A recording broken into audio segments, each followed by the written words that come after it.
Армысыз құрметті тыңдарман, жан құмар арнасына қош келдіңіз. Мұнда тағдыр тәлкегіне түскен тағдырлардың оқиғалары баяндалады.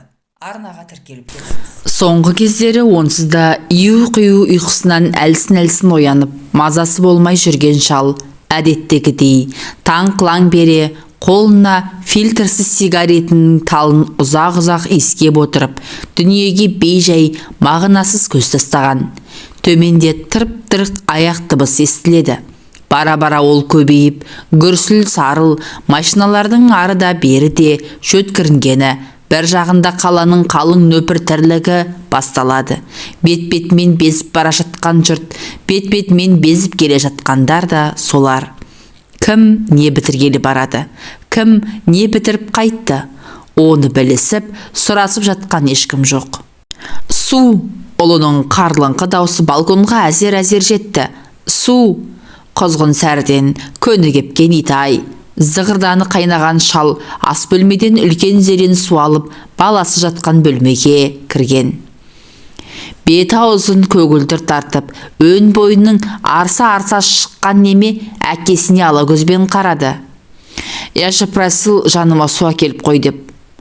«Мынаны не, тауысып тастағансың ба?»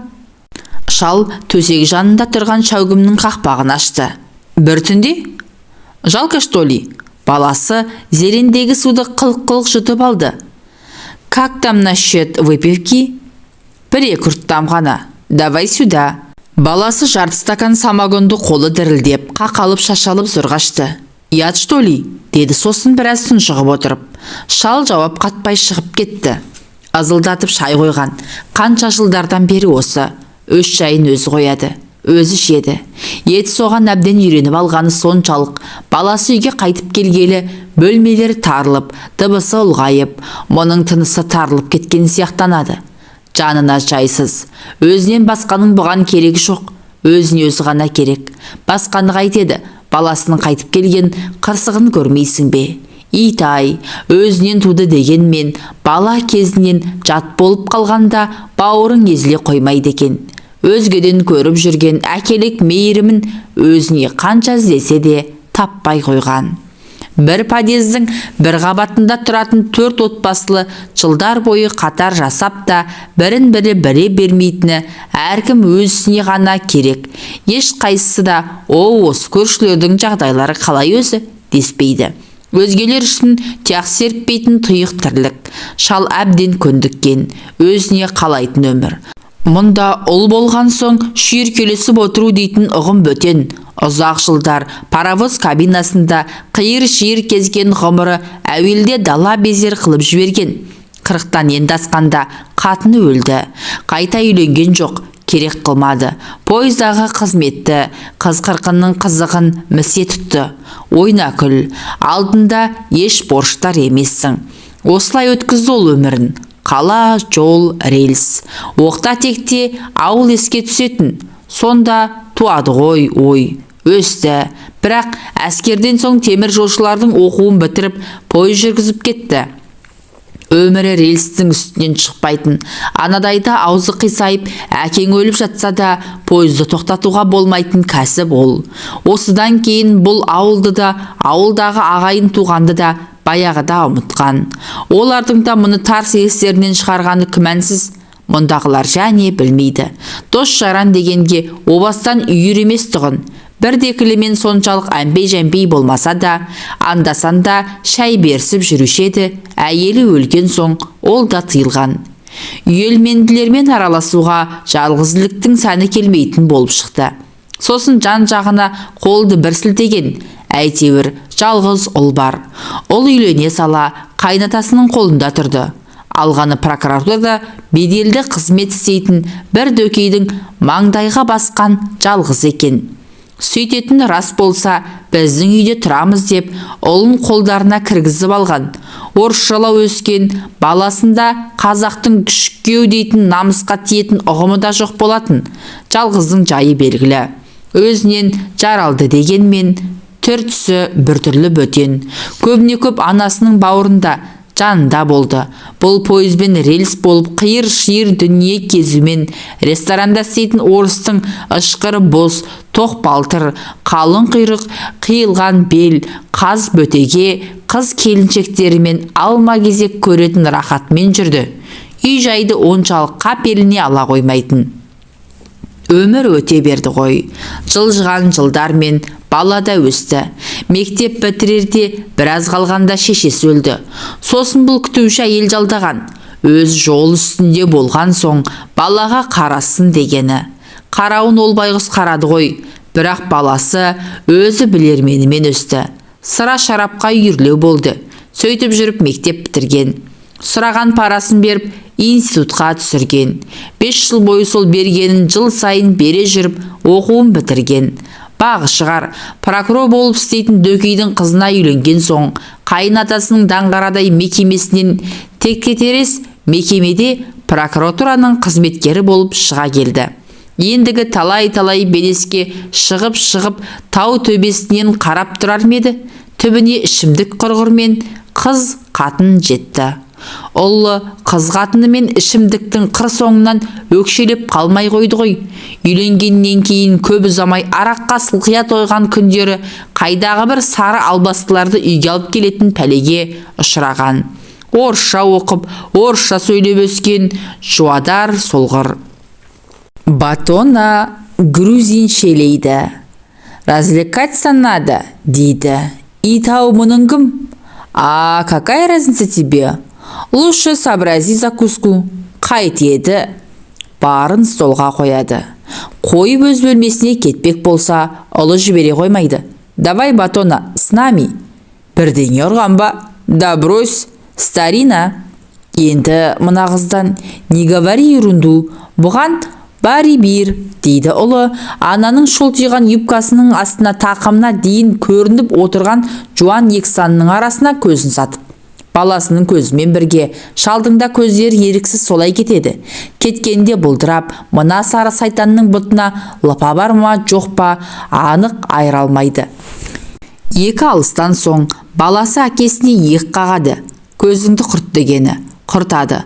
Құртқанда барар жері жатып жүрген бөлмесі. Телевизорды тоққа қосады да көсіледі. Сөйтіп жатып көзіледі. Содан селк етіп оянады бір кезде. Хабарлары, жарнамалары, кинолары бітіп кеткен көгілдір экран дырылдап тұрады. Шал оны сөндіріп, ұлымен сары сайтқан жатқан көрші бөлмеге құлақ тігеді. Сары сайтанның жалынған ба, жаныққан ба, әйтеуір жаны не кіріп не шыққан ыңқыл-сыңқылы абанық естеді. Япыр-ай, мына сары қаншықтың әні сұмдық қой, дейді шал көбірлеп. Өлеме, қайтеді. Батона, деп айғайлайды бір кезде ұлы. Ты жив? Амалсыз дәлізге шығады. Арақ сіміріп, ұрғаша әурелеуден әбден діңкелеген ұлының құлпет кейпінен ес шығып кетеді. Пузыр, Батона, дейді ұлы. Менде қайдағы арақ? Сбегая, итау жарым түнде. Десе де барады. Не көп, түні бойы істейтін ларек көп. Не көп, ларекте арақ көп. Ұлының әр келісінде әр қилы сары сайтан келеді. Қара албастылар да бар. Қай сайтан, қай албасты да бір-бірінің аузына түкіріп қойғандай. Өкілеп, үздігіп, үйді көшіріп жатады. Әуелде шалбыған үрке қарап, ашуланып, еденге түкіріп, жаман кіжініп, ішінен дымығатын. Дымын қалдырмайда сыбап отырушы еді. Бара-бара оған да бір қызушылықпен әуестік билеп кетті. Көрсе еді. Көрсем дейді соны. Өзі өткен, өліп өшкен мектеп қой. Қой, ұят деуді де ұмытқан жоқ. Бірақ әуестік әл бермейтін әзәзіл емес пе? Қайсы бірде төсегінен жайлап тұрып, мысықша ептеп басып, ұлымен сары сайтанның жын-ойнақ бөлмесінің есігіне келген. Есіктің үстіңгі жағы әйнек болатын. Көз әйнегін тығындап, ақырын содан ішкен үлді. Әуелі көзі төсек басындағы шыраққа түсті. Шырақтың білтесінен шыққан бір шөкім жарық үлп-үлп етеді. Бөлмеші қызғылт көлеңке. Шал қызғылт көлеңке арасынан ұлы мен сары сайтанды әзер тапты. Жаңа ғана жан алып жан беріп екіленіп жатқан сайтанның үні өшіпті. Жалаңаш бөксесі дөңкиіп төсекте жалғыз жатыр. Ұлы еденде екі бүктеліп қалған. Сірә әбден діңкелеп құласа керек. Шал ұзақ тұрды. Кетейін деген ұлының қозғалғанын да байқап қалды. Расында анау басын көтерді. Мен осы қайдамын дегендей жан-жағына мағынасыз қарап отырды да тәлтіректеп түрегелді. О Құдай, бері жүріп келеді. Шал сүрініп қамынып бөлмесіне әзер жетті. Есігіне кіріп үлгергенше соңынан ұлының әсерлеп әзер шыққан дауысы қуып жетті. Батона, батона пит. Шал шықты. Дай пит батона. Сума, огненный.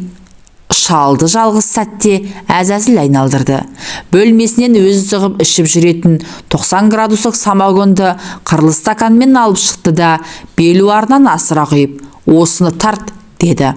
Ұлы самогонды көмейіне төңкере салып, демін ала алмай, қылғынып, шеке тамырлары сұмдыға адырайып, көзі шарасынан шығып, көгеріп сазарды да қалды.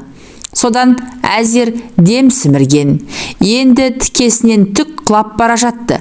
Әкесі сүйеп қалмаса, сүйеп қалды да, дәл сол жерге жатқызып, үстіне босағада ілулі тұрған қойтан жылы ескі плащын тастай салды.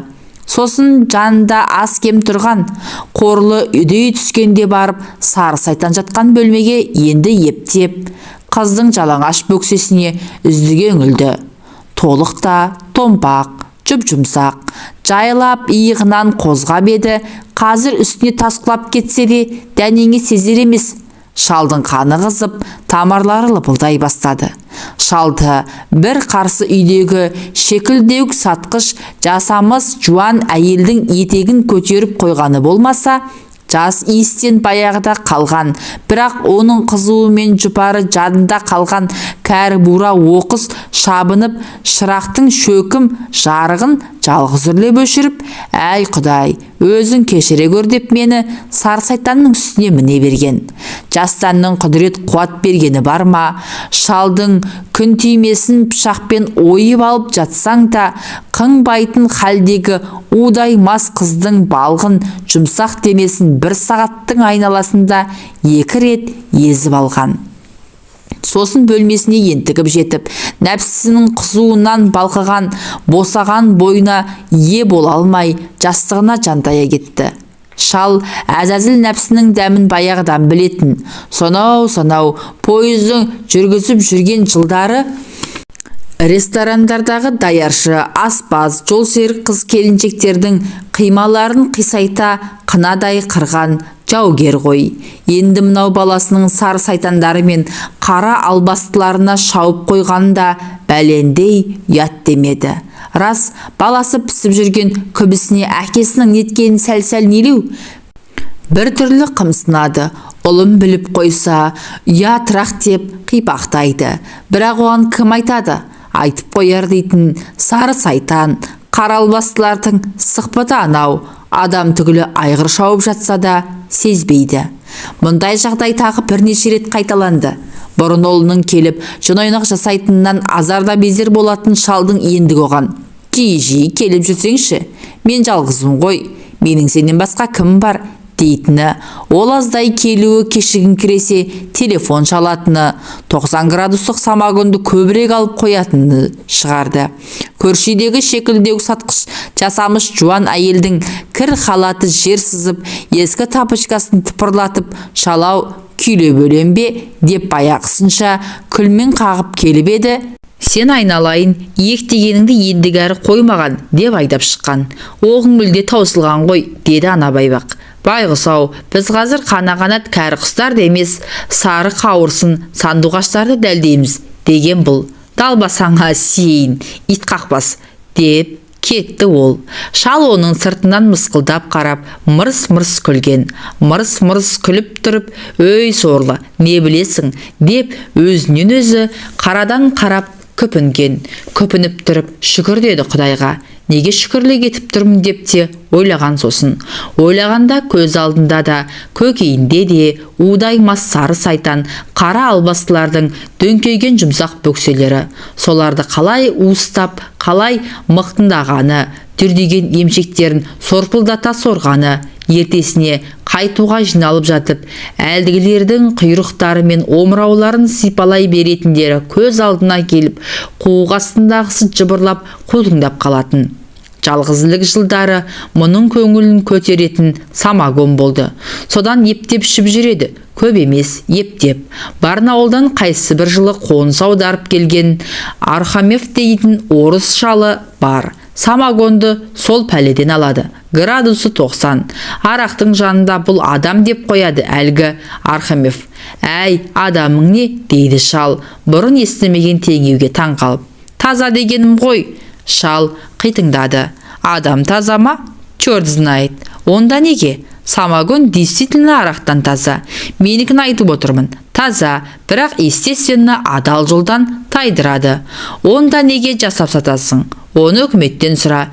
Жасап сатуды содан үйрендік. Өзі де ақылы толмай келе жатқан адамды арақпен азғындатып жатқан әуелі уақыт. Мұныңды естіп қоймай ма?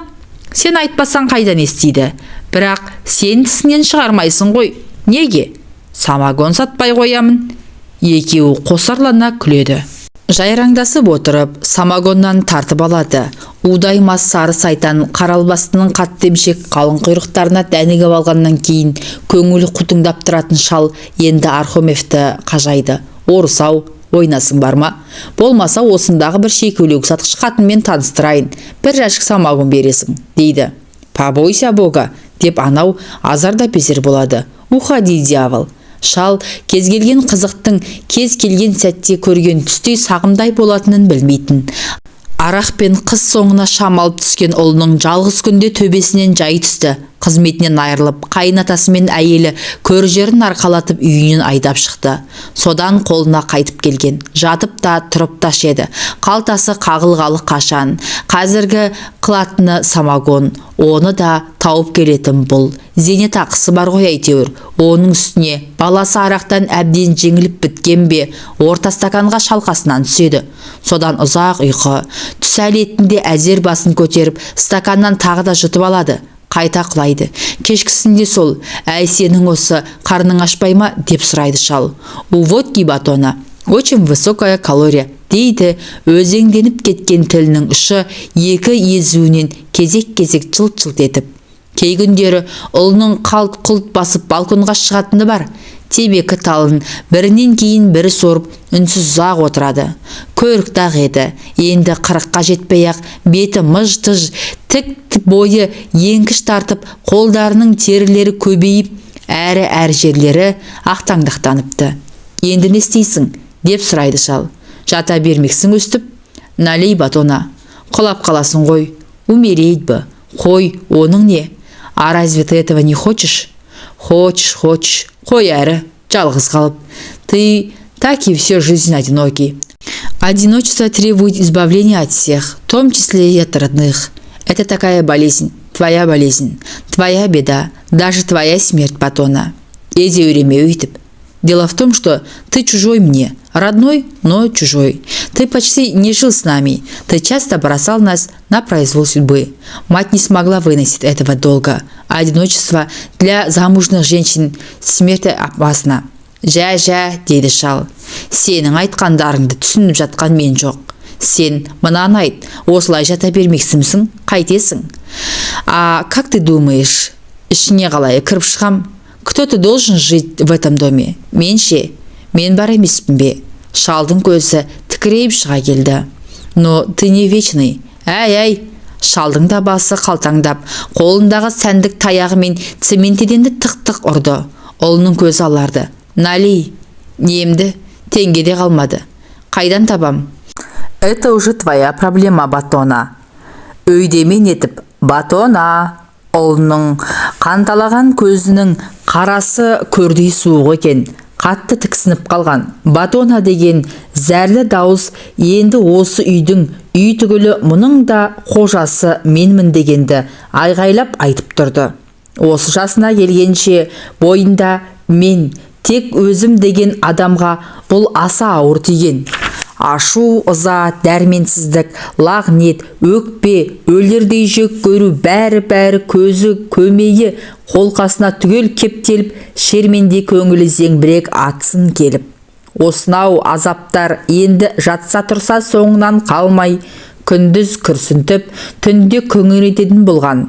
Мынау 3 бөлмелі үй, тола жиһаздар, тіпті аяқ табақтарға дейін енді өзінікі болмайтынына өкінетін де мінез шығарды. Ол ұлынан бәрін, тіпті өмірді де қызғанатын секілденді. Өзінен өзі қорқа бастаған. Нелер сұмдық ойлардың шырмауында қалды. Соның ішінде ұлынан құтылу ойында пайда болған, осыны ойына алудың өзіне сұмдық үрей еді. Ұлы шалға маза беруді қойған, еңсесін шанда бір көтеретін кездерінде көр жерді көйтіп қанын ішеді. Шешесінің жасына жетпей өлгеніне де, мұның ішімдікке мектепте жүріп-ақ үйір болғанына да, келіннің осы үйге келіп тұрмағанына да осы кінәлі екен. Тіпті сары сайтан қара албастыларды алып келгенде, мұныңды қой демегені үшінде кінәлі болып шықты. Бәрінен бұрын самогонға шапқылатып қойғанын қайтесің. Әкел дейді, тап дейді, қай уақыт түн бе, күн бе, таң, азаң ба, есеп емес. Бар да әкел. Ахромевке әбден қарызданды. Бірде бұл дауыс шығарып көрсе, ұлы дәл төс сүйегінің шеміршегінен қолындағы стаканмен қаттырып жіберді. Тұра алмай тыпырлап ұзақ жатты. Кімге барып не айтады? Ағайын жоқ, дос жаран жоқ. Тырып басып келіп, үйлерінің алдындағы көлеңкеде осылардың подъезінде пойызда жол серік болып істейтін 2 жас тайлақтан арбалаңдап отыруы көп ботқа бет, боқ қарын участковыйдан жайлап сыр тартып еді. Ол бұлай: шырағым, елде бір туыс бар еді. Так, соның жалғыз ұлы бар, маскүнем, басбұзар. Так, сол енді шалды қорлап, ұрып, өлтірем деп қорқытатын көрінеді. Так дегенде не шаруа істеуге болады соған? Заңға беру керек. Ары қарай заң тексереді. Әуелі қамап, сонан соң тексере ме немене? Жоқ, әуелі тексеріп, бәр расталса барып қамайды. Неге керісінше емес? Сен заңға беріп қойыпсың деп, ол ит әкесін өлтіріп қойса ше? Ақсақал, сіз мені тергейсіз бе? Заң жаңағыдай. Енді не керек? Заңның тәртібімен ұшпаққа шыға қоймасын білген шал, ұлынан қалай құтылудың ұшығына жете алмай, ұзынды кеш өкпесі қабынып, өзегі өртеніп, өлі мен тірінің арасында мең-зең дел сал омалып отырып алады. Түн баласы қилы-қилы түс көреді. Түсінде дейді, марқұм әйелі баласының итжейдесін көрсетіп, бұған үнемі сұқ саусағын безеп тұрады. Тағы бір түстерінде баяғы сары сайтандар мен қара албастылар емшектерін салақтатып, жабыла мұны тырналайды да қуып жүреді. Сендерге не керек? Бізге артылдың, енді біз сені мінеміз дейді. Шошып оянады. Қайсы бірде түсінде сары сайтанның біріне артылып жатыр екен. Әлдегім иығынан түртеді. Қараса ұлы шошытты. Менің әкемді көрдің бе? Дейді ұлы. Мен емеспін бе? Емессің дейді анау. Отец, разве так делают отцы? Шал төсегінен атып тұрып, айнала төңірегіне мағынасыз әңгірейді. Таяуда ғой, бұл мүлде қаперіне алмаған жағдай болды. Түсәлет еді. Олы сол ертеңгі жарты стакан самогоннан кейін өлтірде жатқан. Есіктің қоңырауы безілдеп қоймаған соң барып, әуелі көзі ойықтан үңілсе, өзі бірде өкпесі өшкенде өңмен деген қаралбастының бірі тұр. Ашты. Привет, старик. Шүкір. Ерик дома? Дома болғанда тұралса, мас, наверное, да? Да пусть. Собственно говоря, я пришла к тебе, Аташка. Маған? Я саған. Нағыл деп? Срочно 5000 теңге керек. 5000 теңге? Не деп берем оны саған? Не деп берем? Трахать любишь? Думаешь, мен білмейді? Сын, потом отец. Ты, Аташка, ой-ой, даже невозможно поверить, какой ты сексуальный гигант. Мына ғаншық біліп жатқан екен ғой, деп ойлады шал, іштей бір түрлі секемденіп. Құдайдың ұрғанай. Так что, дорогой гигант, гони деньги, а то Ерикті қазір оятып, обо всем расскажу. Как сойдет? Жә, деп шал елпілдеп кетті. Екі көзі ұлы жатқан бөлме жақта. Қазір енді нетелік? Өзің өтші былай балконға. Давно вы так, деп қарасаны жалтыраған қаралбасты қайқаң-қайқаң басып айтқанын істеген. Сен осында тыныш отыр, деген шал осы елпең деген қалпы тым баяу сөйлеп, мен қазір келем. А ты куда? Айтқаныңды әкелмейін бе? Только скорей. Шал қалтаңдап шекелік сатып отырған баяғы жасамыс жуан әйелді бетке алған. Ары қарап еңкейіп әлденесін түртпектеп жатыр екен. Иттің қалың құйрығының енді сала құлаш. Мынау сұмдық қой дегенде қара тілінен қан тамып тұратын бетті пәлекет. Оған таңғалмай-ақ қойыңдар.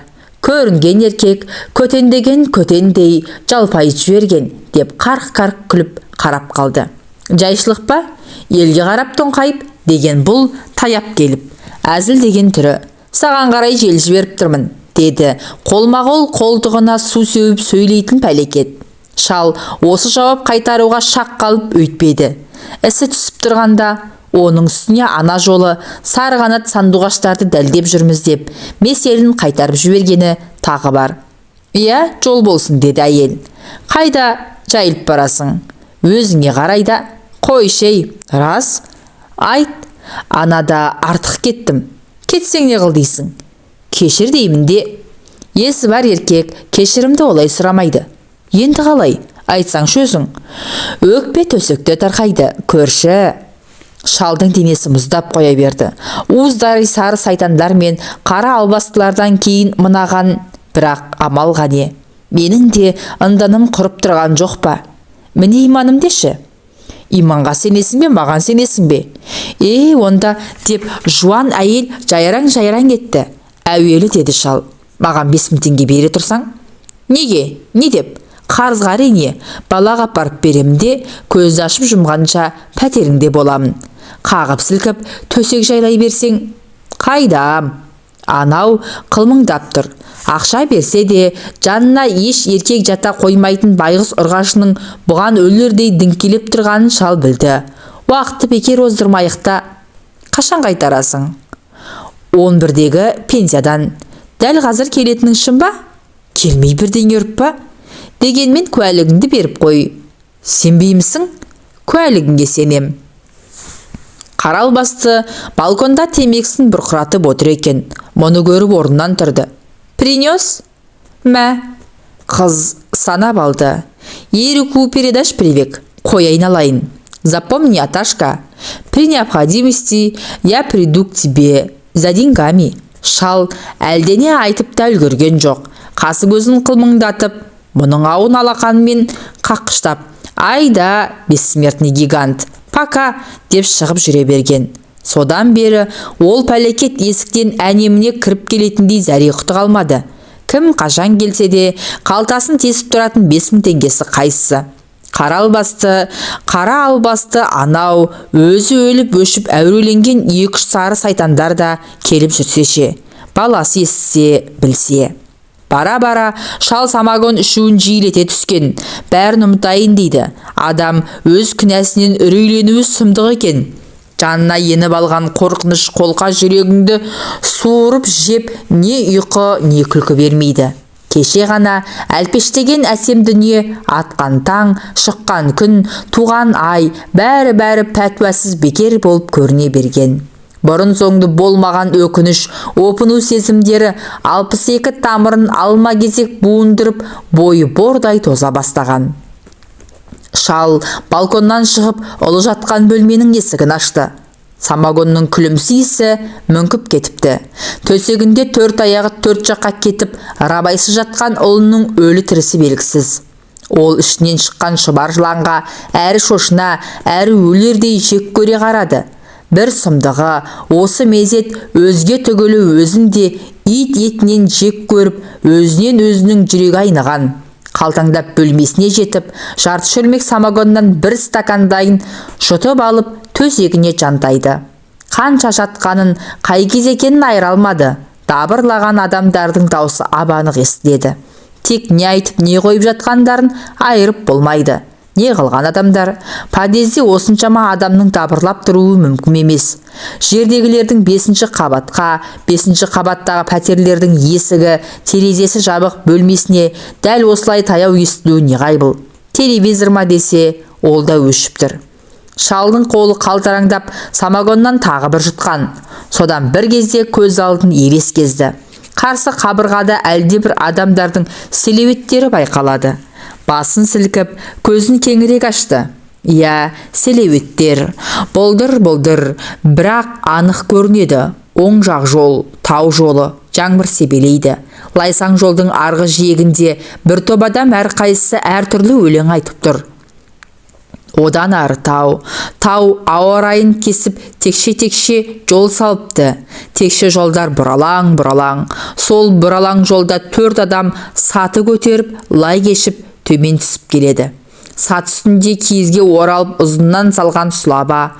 Қайдан шыққан бөркі қоқайған біреу пайда болып, сұлбаның бас жағындағы жамылғыны көтеріп еді, шал өзін көрді.